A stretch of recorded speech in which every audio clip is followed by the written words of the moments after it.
بسم اللہ الرحمن الرحیم۔ آج ہم سورہ بقرہ کی آیت نمبر 166 سے 170 تک پڑھیں گے۔ استبرأ الذین اتبعوا استبرأ الذین اتبعوا من الذین اتبعوا ورأوا العذاب وتقطعت بهم الاسباب۔ وقال الذی، یا کی مثال حروف مدہ تھوڑا سا کھینچیں گے۔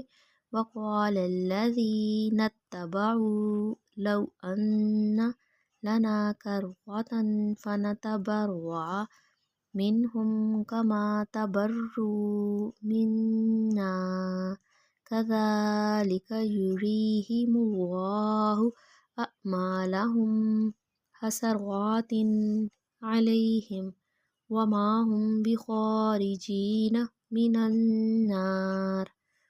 یا ایہا الناس کلوا مما فی الارض حلالا، ہا کی آواز حلق سے نکالیں گے، حلالا طیبا ولا تتبعوا خطوات الشیطان انہ لکم عدو مبین۔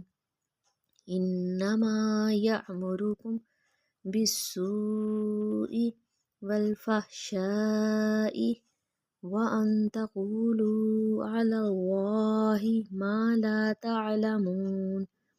وَإِذَا قِيلَ لَهُمُ اتَّبِعُوا مَا أَنزَلَ اللَّهُ قَالُوا بَلْ نَتَّبِعُ مَا أَلْفَيْنَا عَلَيْهِ آبَاءَنَا أَوَلَوْ كَانَ آبَاؤُهُمْ لَا يَعْقِلُونَ شَيْئًا وَلَا يَهْتَدُونَ۔